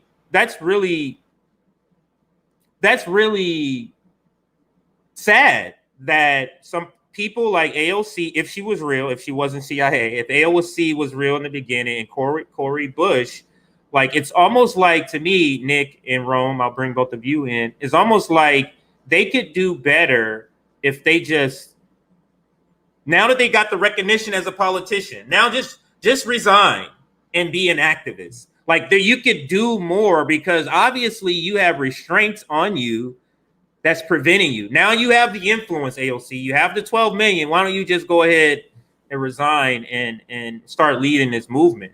And I think, I don't know, maybe because I can't really understand their position, and because that's what I say when I'm thinking of being in their position. I would do this. I would get elected as a Democrat. And as soon as I got elected, I would change my party affiliation. That's the type of things I think about it. Like if I were to run, like if you were to run, what would you do, Rome? Would you run as a Democrat? Would you run as a Democrat and then switch your affiliation? Would you run as independent? Would you run as a Green Party? I'll probably run under the Communist Party just to be an asshole, just to let them know, you know what I'm saying? And if I make it to be as powerful as, let's say, AOC, Ilhan Omar, or whatnot, then what the fuck y'all gonna do? You know what I'm saying? What you gonna do? Yeah. Yeah. You know what I'm saying? Like, I know y'all gonna kill me. Like either way, y'all gonna kill me. I know. Not a lot of people know this, Rome, but in the early stages of the United States, Communist Party had seats, elected seats. Socialist Party had elected seats. Now it seemed looked at as that's crazy, but there was socialists and communists elected to governments in seats. I don't think y'all remember, but I was running for city council up here in Detroit. And once they found out I was actually about to run up here, there was a lot of people was on my head. That's when I started going crazy. Like, okay, well, let me go by myself. Oh, did they do like some opposition research on you and start saying some stuff about you? Yeah, it was like that's when all them smears had started. All them smears and everybody looking up all that stuff I didn't did and said and all that stuff. That's when all that stuff started coming out. When I you start running for city council. Yeah, when I said I'm not running under the Democratic ticket. Oh, when you said that part. Yeah. And after that, they just started treating me different. And I was like, you know what? I ain't even got to run. Fuck it. Y'all gonna have this. Because I'm going to just take over the streets and, you know what I'm saying? And just grab people's minds. That way they can just push people out, you know what I'm saying? Or elect themselves or run themselves with a middle ground of a vision that we have, you know what I'm saying, together. And we have Liv. I don't know if you know Liv. Liv is actually, what is your official title? She's part of the Green Party. In her state. What is your official title? I don't want to, mess it up, so I'll let you say it. Chair and co-chair. She's a chair and co-chair of the Green Party in Maryland. So tell us, Liv, about some of the things you're doing with the Green Party until Nick gets back. Some of the things you're doing with the Green Party in your state that you can talk about. I'm not asking for any behind the scenes sort of thing, like any public information or conversations you can talk about, like what's happening with the Green Party in your state. Is the Green Party in your state, is it on ballots everywhere? Is it consistently on the ballot every time? Like how is the representation in your state with the Green Party? That's funny you said that, because I just got a text from a comrade today, a fellow Green member, who was like, have you started thinking about the strategy for 2022? And I was like, well, at first I was like, well, I'm not running. And he was like, okay, what, like, we're probably going to have some other people running. And I'm like, okay, that's 2022 though. So like I haven't thought about that now, because what I'm interested in is like, what can we be doing right now? Right this instant. So what we're planning on doing is launching a network for podcasts and streaming to start talking about like the Green Party. But what I'm really interested in is getting the Green Party more connected with mutual aids that are happening in the state right now. So I have a discussion coming up with someone like the guy, someone I consider a mentor, about how to make this a fundraising event that would be kind of like a combination of like a concert with some speeches given, and some of the proceeds we would ask for like the tickets. If you could please donate however much you could, choosing if it would go to the Green Party or X amount of mutual aids, and also asking people who attend the event in person, because it's also going to be live streamed, but to attend the event in person, to please bring material goods that we can donate to mutual aids. I don't know, Rome, I'm so inspired by you. What do you think of that? Because I want to talk more about your tour for the poor. Like I want to talk about, like, please let me know when you come to the East Coast. Does that sound good? Okay. Because I really want to get more involved with mutual aid right now. That's my passion. That's your passion right now. now. That's my drive to get this revolution started. Not being too hard on yourself, because there's gonna be times where you can't even get to the people. You know what I'm saying? You might know that they need the help, but they might not even take it from you. You got to get to know them and all types of stuff. So first step, just don't be too hard on yourself. Anything that you do for the people is perfect. I'm pretty sure it's more than enough, man. Any of these politicians are doing. Well, you got to look at it like this, Rome. Like nobody genuinely helps you anymore. So when you come up to people, Rome, is like, hey, I have free food, I have free clothes, come on over. They're just kind of like, what is your angle? Like, what do you really want from me? Because they're not used to people trying to genuinely help them. Yeah, but I'm not genuinely helping them, because nothing is free. Everything comes with the speech. You know, so that's like one of the main things. Everything comes through. Well, I think they'll take some free stuff for some words if you're just talking. You know, right. Yeah. But they might not even agree with it. But as long as I plant seeds, right. What are some of the things you say? What are some of the things you say when you're talking? Like some people, like I get a lot of women most of the time when I'm just out there, just just sitting on corners, handing out with a table full of clothes. Like, oh man, I wish it was more men out here like you. I was like, it is. They just don't know that that they have what it takes to get out here. You know what I'm saying? There's a lot of men out here with ideas. There's a lot of women out here with ideas just like this, with brighter ideas, better connections. But we got to start talking to each other. You never know how somebody want to move. You never know how they can take care of you. You know what? Because I live right around the corner. You would think I came from a church or for a vote for the Democrats, or Republicans, or nobody. It's just, you know what I'm saying? It's just communism. This is what communists do. You know what I'm saying? This is what the Black Party have taught me, and this is what I'm doing in my neighborhood. So it's just those little seeds that you have to plant. Those main key words: socialism, communism, Black Panthers. You know what I'm saying? Because we not only do we have to make, excuse me, the Black Panthers look good and on whoever else that's outside our community, but there's a lot of Black people that just don't have the knowledge of what the Black Panthers actually done. They don't know that they were actually Marxists and socialists and stuff like that. So, once we plant those little seeds in their heads, they can be like, hold on, what the hell? And go home like oh yeah, that was the same shit that. Oh, okay, well, yeah.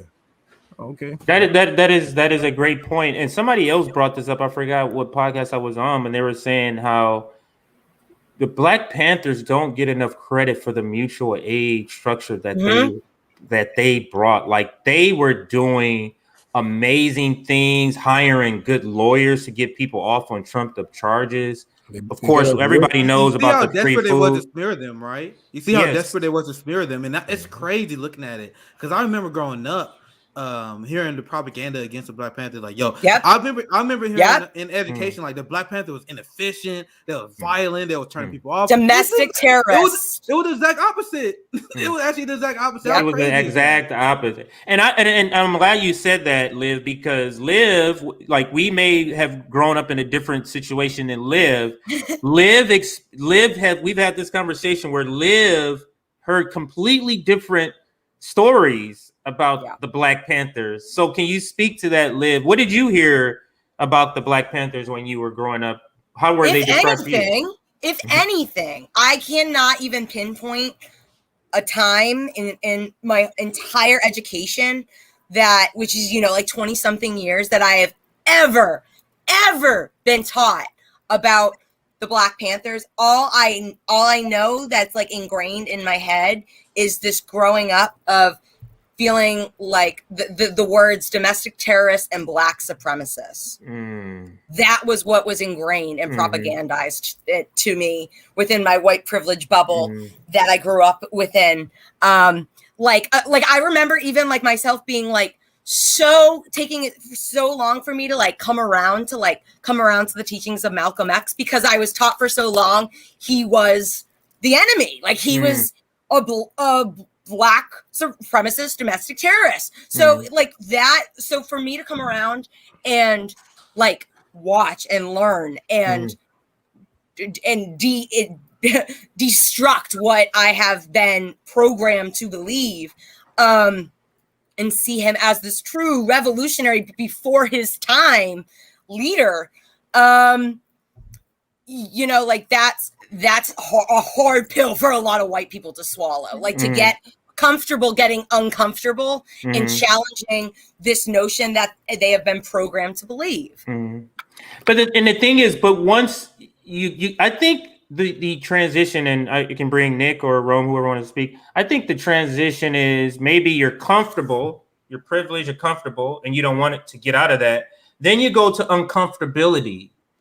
But that uncomfortability will lead back to comfortability once you accept what's happening, once you get the real of what's happening. So for example, like you, now that you understand the world a different way, I would say my hunch is that you don't no longer feel uncomfortable anymore.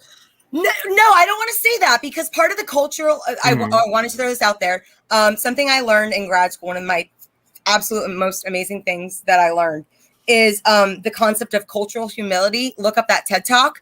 That is about going in the constant process of self-critiquing and reflection of why do I feel this way?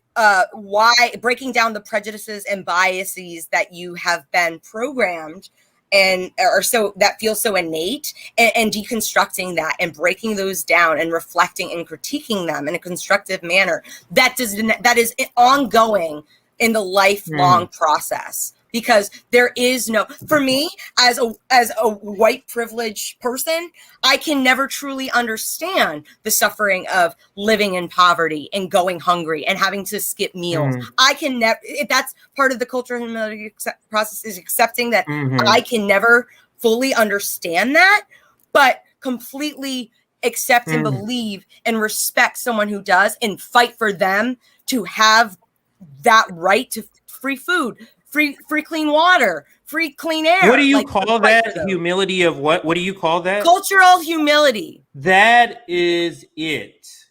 That is it. That is the part that we need to say when we're talking about the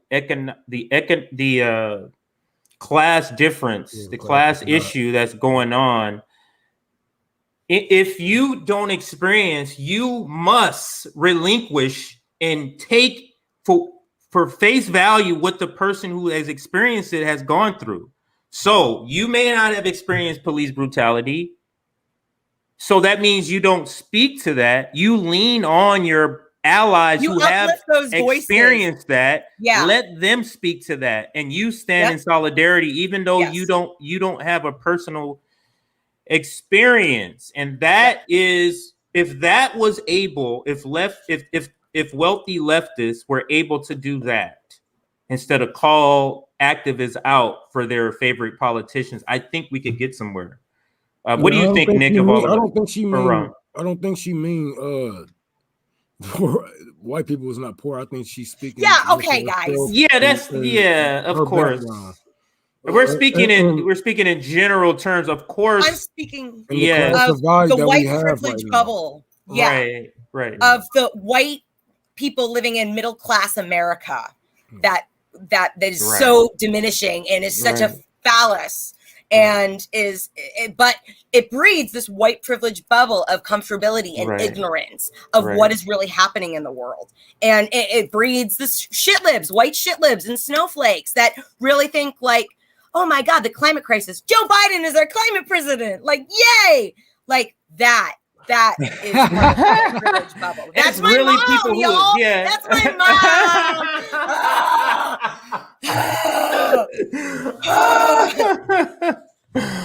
mom. Your mom says that Joe Biden is her what? Climate crusader?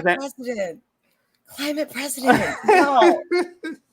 It pains me. Well, I mean, it's just as ridiculous as my mom saying that, that Joe Biden is her you know, black issue president. Like I seen Shitlib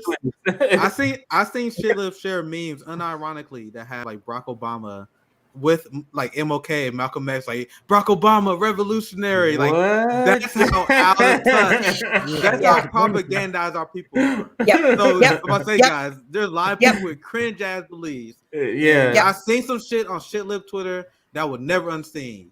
Like they would have like Barack Obama, MLK, Malcolm X, and then they would throw in like Nancy Pelosi in there, and then like the great leaders of our time. How do we combat that, Rome? You went door to door. You converted where you've told me you've converted racists. Yeah. Oh yeah. How do you convert a liberal with this sort of mindset that they actually believe that Obama I can convert a racist faster than I can? It's easier, huh? Then I can convert a Hillary racist, because Hillary racist has layers that you have to peel back, and it's closet racism, and then you have to work through the class divide and all that shit. But these fucking poor white people, they just you know what I'm saying? It's easy to get through that. You know, that's like ABC politics. But when you're dealing with people like that who's lost in a delusion, who wants to believe in this and they actually believe this delusion, then some of them are just lost, too lost in the sauce. And it's going to really say conspiracy theories. It's really going to take something for us to really get it started ourselves, for them to be like, okay, well, they're not playing now. Okay, we see, we understand now. But they like the people that they are looking up to and listening to, they tell them that they are shepherds. You know what I'm saying? But they are leading all of them off of a cliff. You know what I'm saying? They're not hurting anything from this money, or, you know, putting them all in this one community is, you know, for their podcast or whatever. They all getting laid off a cliff. They all getting told to how they thinking all that bullshit. But all these Hillary people, they too gone, man. They just like the Kamala people.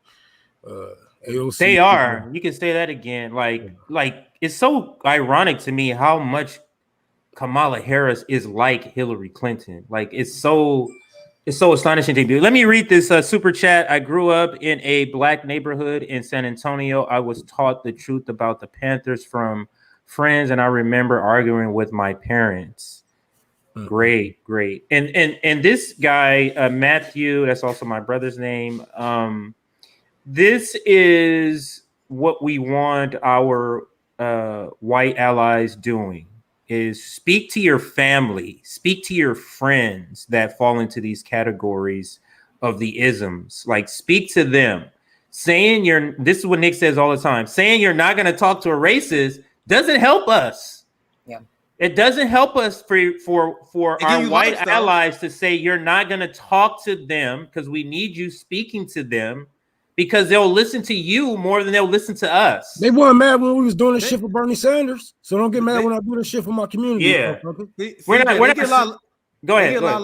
get a lot of likes on their virtual signal Twitter their tweets though. They always say stuff like, there's zero I have no tolerance for racism here in my household. What I do, I don't talk to anyone who's a conservative. And then they get a lot of people who like it. And then a lot of black shit lives will even share it too. Yeah. And I'm like, bro, you're not doing anything for us, bro. They were like, zero tolerance here. I won't even talk to you. Hey, I cut off my cousin the other day because he was a racist. So share me, like me, retweet me. That's essentially what it is. It's a giant virtual signal.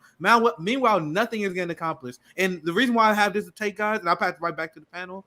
My friend Rob. I know him. He's a mutual on Twitter. He's local around here. He know a lot of people out of KC tents. He's a white guy, and he is very open about his racist family members, the racist white community that he's been around, right? And Rob, I have a lot of respect for him, and I tell a story all the time. We hang out, we smoke, we have some fun, right? He talks and he showed me like Facebook screenshots of him like making his family mad and uncomfortable, calling out their right-wing bullshit and selling socialism to them. And he flipped a lot of racist people and turned them anti-racist. He says it takes a long time. It may take like 2-3 years to do it. He talked to the people. They think he's annoying at first. He was like, bro, he's a police abolitionist as well. He anti-capitalist. So he's explaining the ideology to people. He's like, what is crazy? And he was like, bro, you understand. And he made the argument to them. You don't cut them off. When they say racist shit, he calls them out immediately, like on the spot right there. And this is what he told me. And he converted a lot of people. It takes like 2-3 years. But that helps us way more than you guys who take the easy way out. You guys take the easy way out. Oh, I'm going to have my little circle of people who believe the exact same thing I believe. I'm not going to confront my race family members, any friends. Hell, a lot of shit. It's even worse. They apologize for a lot of these people, actually. But you guys know what I mean. But allies. Yeah, that's the point. Is that if no one's talking to these racist people, then they're gonna remain racist. If no one's, we need to have conversations so we can break down racism. It's not a coincidence that how is it that racism is still a very prevalent thing 500 years after being here? You get what I'm saying? Like that, like how is that? It's because it's not necessarily being actively worked on. But here is another super chat. Both Hillary and Harris have laughs that frighten the horses and politics that hurt me down in my soul. That's true. They both have a very eerie sort of laugh. Any other takes? Any other questions? Anything else anyone wants to add here? Let me see what we have here. I want to add one more thought because we were talking about and Liv was making such powerful points regarding like the education and what people think of like Fred Hampton, MLK, and Malcolm X now. And I always got to make people uncomfortable when I make this point. The people that we was criticizing earlier, like the social democrats, the ALC stands, the people that, we're gonna take a Democratic Party. If Fred Hampton was alive today, they would be smearing him as a tanky. Mm-hmm. Guaranteed. Yep. That's what they do. You guys realize that's Vosh's entire brand. His entire brand is attacking other lefties and calling them neo-Nazis and tankies. You guys understand that the Black Panthers and then Fred Hampton still in solidarity with the DPRK, North Korea, with Palestine. Mm-hmm. Right, with Nicaragua, and they will be, and you had Voss debating Jackson Hinkle defending CIA talking points. And you guys think that Fred Hampton would have been on your side? They would call, they would. Kill Jones said, they would call Fred Hampton the Red Brown Alliance. They would be like, yo, Fred Hampton, if Fred Hampton hated electoral politics, like he would have laughed at you in your fucking face for selling the idea of taking over the Democratic Party over. And what's the message that we share on this show? We had on our show, we promote the same message. Fucking stop hating electoral politics, promote mutual aid, promote community. And they get mad at people for having that take. They like, oh, these people are tankies, they're fucking commie ML motherfucker. Like they hate us. And you think you would be you are the white moderate. You would be in the 70s, actually, sorry, in the 60s. They would be in the 60s telling MLK, oh man, I think you're actually doing a little more harm than good with with what you're doing. Like these are the people that would have been saying this stuff, and I don't understand how people don't see this. Right? I don't get it either. But all of those points you made are on point, Nick. This comment here: Rome's Commie Quarter on Twitter Space is a call-in show of sorts. All right, you guys got to educate me. What are these? I don't know what a Twitter Space is. I know you talk about it. I know you talk about it, and I know the Commie Quarter, but what is a Twitter Space, and what do you do there? Like, what? Explain that to me. What's going on there, bro? I know you're not on Twitter that much, CJ. But if you're gonna be on Twitter for one thing, you gotta jump on. You gotta do okay. Commie Corner. Yeah, bro, we have fun. It's pretty much like. Hey, you don't be getting naked or nothing, do you? Like I'm serious on this channel. All types of shit. It get he didn't say no. He didn't say no. We get heated. Murdered somebody yesterday. Josana is always on straight fucking fire, and these motherfuckers make the mistake of fucking with this goddess, and she always shuts them down. It's amazing. So it's called. So what is it? Is it like a video? Is it just no? It's a group like a chat room. Okay. And you guys wonder why I found Josana. You guys saw Josana. She's gonna join me on International Leftist Coalition tonight. She also was on the Finney show on Facts and Fire. Josana. I found her on Comics Corner on Rome's show because I was on Rome, and once again we just invite a ton of communists. We have a lot of talks, and things get heated. A lot of times get heated. We have real conversations with people because once again at Fred Hampton Leftist, we are about the people. We're not like the people that like, oh, we're gonna be staying in our fancy air conditioned studios like some people do, right? We want to talk. That's why I like it. That's why I like that everyone does it, because we actually talking to the people. And there are people that always trying to come at us, and someone trying to come at Jasana, and she embarrassed them. And once again, these kind of stuff that's fun. And I was trying to tell CJ, if you're gonna join Twitter, I know you don't want to be on the timeline. Jump on Comments Corner, because that's just fun.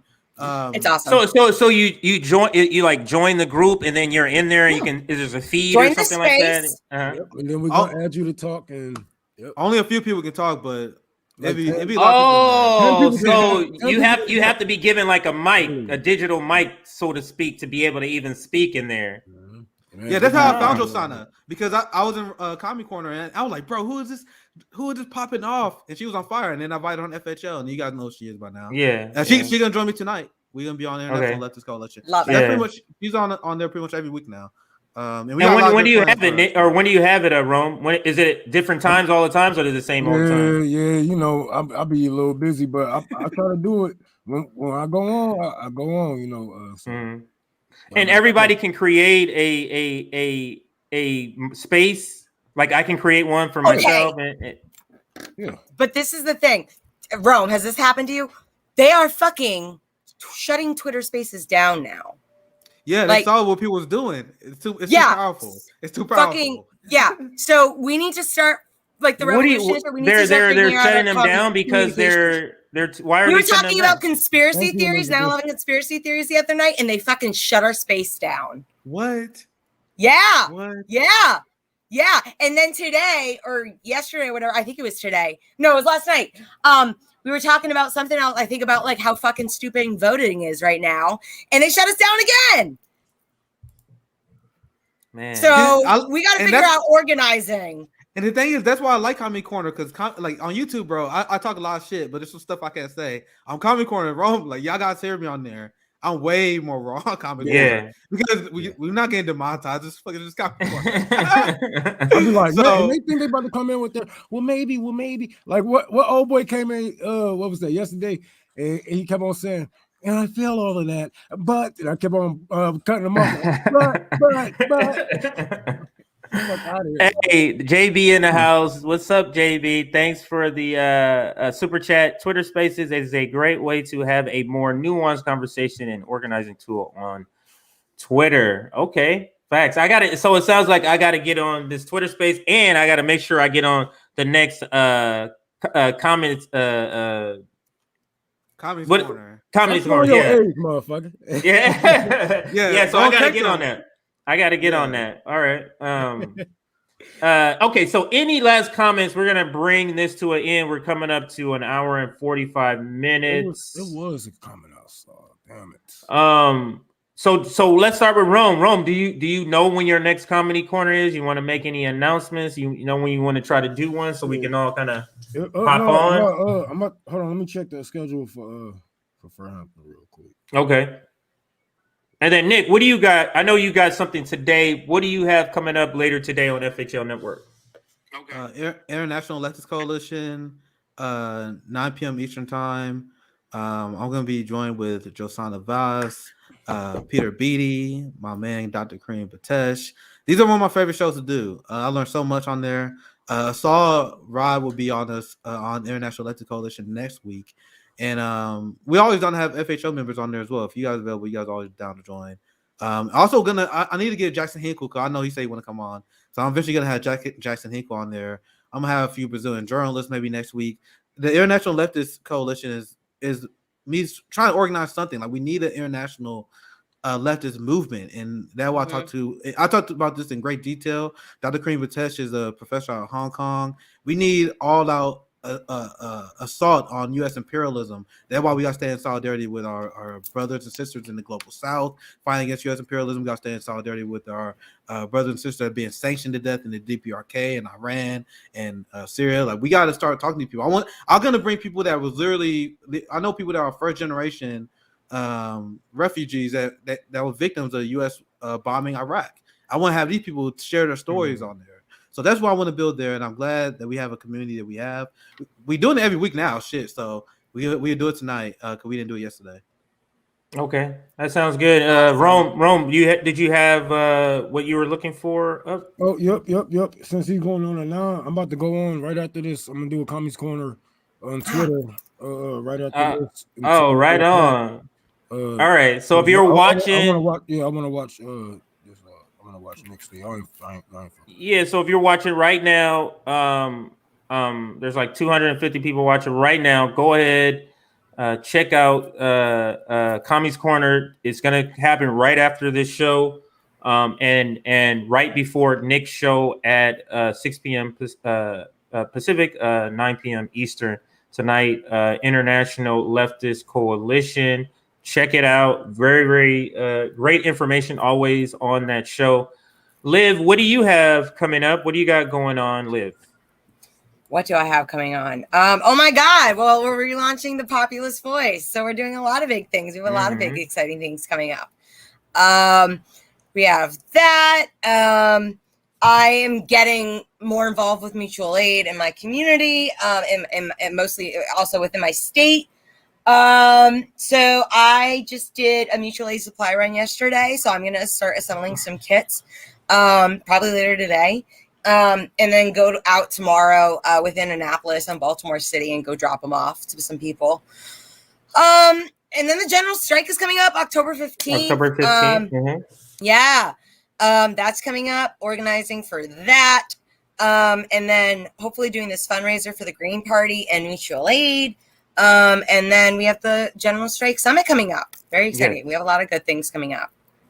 Absolutely. And so, yeah, check out everybody's stuff. Check out Rome today, right after this. Check out Nick's International Coalition. The conversations with leftists will resume next week, along with the New Left will resume next week. So that's not happening today. General Strike Summit, November 12th through the 14th. We're going to be having a meeting, or at our next meeting, we'll talk more about that. So more details, hopefully we'll establish that as we meet more. FHL, I feel like FHL, we're not podcasters, as Rome always says. We're activists who happen to have a podcast. This is the venue we're using to spread our message to more people. But we're planning events. We're planning, feeding the poor. We're planning mutual aid events. We're planning this General Strike Summit. So we are actually doing groundwork for this movement. So yeah, that's all I want to say. So thank you for joining me for another episode of Straight Out of Politics. I had a great panel. Oh, this is the other idea before I leave. I'm just throwing it out there only because I thought of this.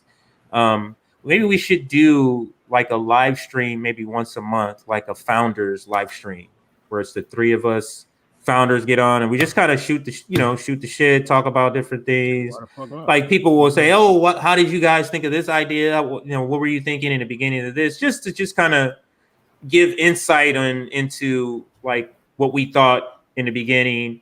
So maybe we could do that once a month or come up with a different name. It doesn't have to be Founders Corner. I just thought of that because of I'm stealing from Rome's thing. Yeah, I'm stealing from Rome's thing, so that's why I thought of that. But just wanted to get that out there, just an idea, tossing out there, suggestions. So we'll talk about it more offline. But that is the end of Straight Out of Politics. I want to thank my guests for joining me today. Go ahead. Somebody wants to say something? We need to get a message from Frampton Jr., Rome. Yeah. Like, just a quick, like, yo, because we want to learn from that guy. Like, wow, I want to learn from him. Amazing. So I can't wait to be able with him. That shit would be dope. I mean, we gotta get him on at least like just a minute too, bro. Drop some knowledge for us, bro. Drop some knowledge, because I want. I don't know if I can make this time, but I'll talk to Anthony Clark. I'm gonna come up in Chicago very soon. I'm gonna talk to Frampton Jr. And my thing is, I just want to come at a place of like legitimate curiosity. Like, how can we continue to spread your message in an effective way? Like, how can we be better at what you expect out of us? Like that kind of stuff. Like, I want to learn from this brother. So anyway, that's all I have. And Rome, where did you have? You were gonna say something. Go ahead, Rome. I'll be up there in a couple of days. And I'm going to Tennessee. Somebody had asked me in my wow. Yeah, I'll be in Tennessee, Memphis, Tennessee. And I think I found a place to stay up there. That's what they had asked me like when I first got on here. I ain't remember. I ain't forget you, man. But yeah, I think I found the place to stay. But I'm gonna be up there November. I want to say the 3rd if everything go right. If not, I'm gonna be like the 15th to the 20th, and we're gonna do a diaper run for all the children up there. So Okay. all the children that we can help. So That's amazing. Awesome. All right. So I'll call again. If there's any last words, if not, we're gonna be signing off. Again, thanks everybody for joining. Make sure you come back tonight, 9 p.m. International Leftist Coalition, great podcast show to check out. Other than that, see everyone next week.